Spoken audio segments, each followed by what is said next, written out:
Hello everyone! Welcome back to our channel, guys. So anyway, our episode for today ay, yun nga po, lalagay na namin yung aming property on sale. So ibebenta na po namin itong aming property dito sa Kogyo, Antipolo.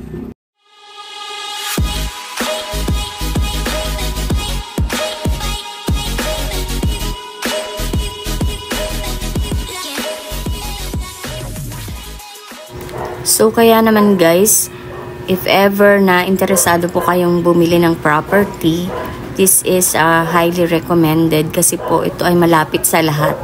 This is actually a corner lot kung saan daanan po sa may bandang gilid at sa harapan.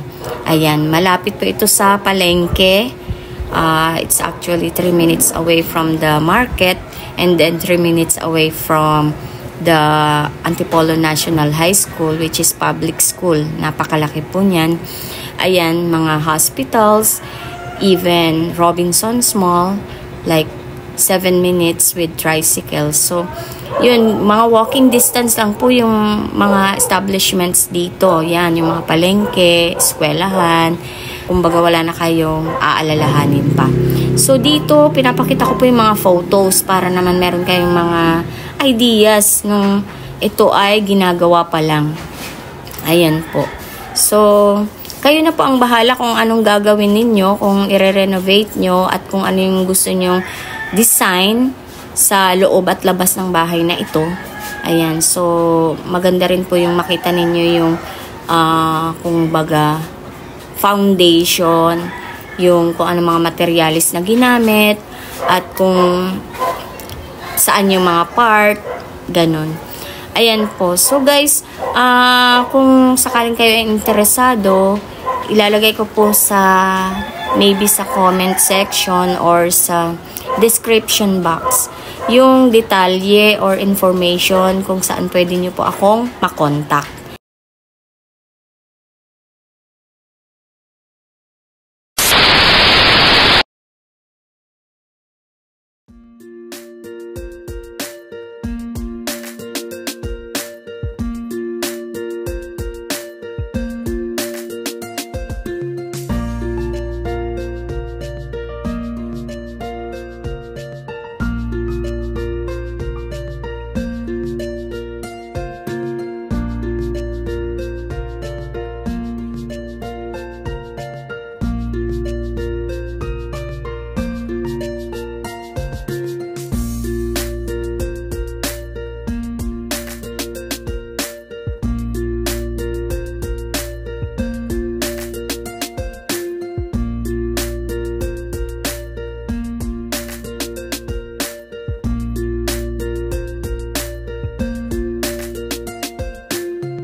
Dami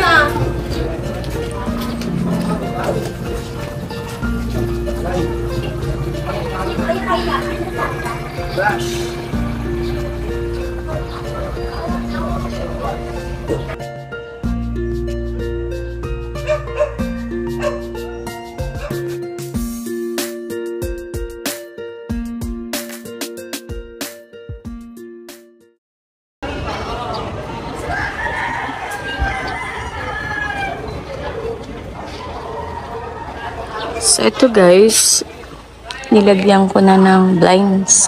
Pero, kayo na po yung bahala kung ano yung gusto nyong gawin.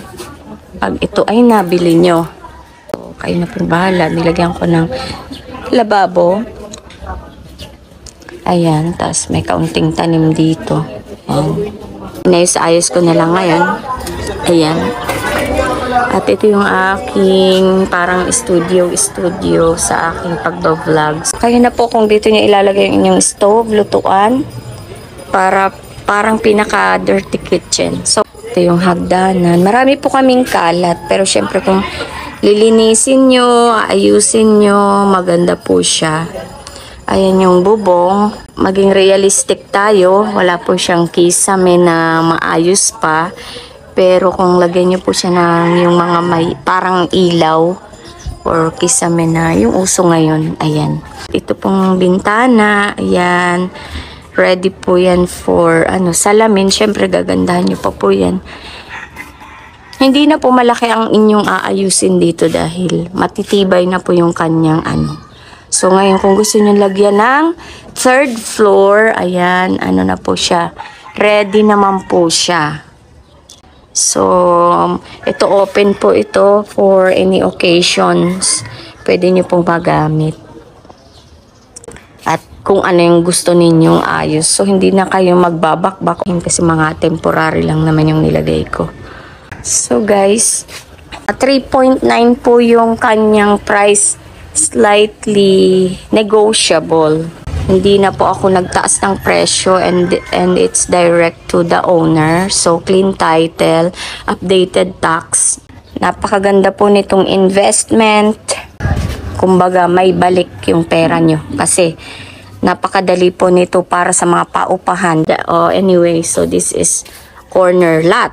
So, may daan po dito. Papunta dun sa highway or Olalia Road. Ayan. So, ito corner. Ito naman yung side na to. Ganun din po sa CMA or Market or Olalia Road. Ayan. So, I think only 3 minutes na lakad ha. Papunta sa palengke. Papunta sa school. Malapit din po kami sa mga simbahan. Malapit din po dito yung Antipolo Cathedral. Ayan, ang ganda na dito sa bayan ng Antipolo. Yan, ang gaganda oh.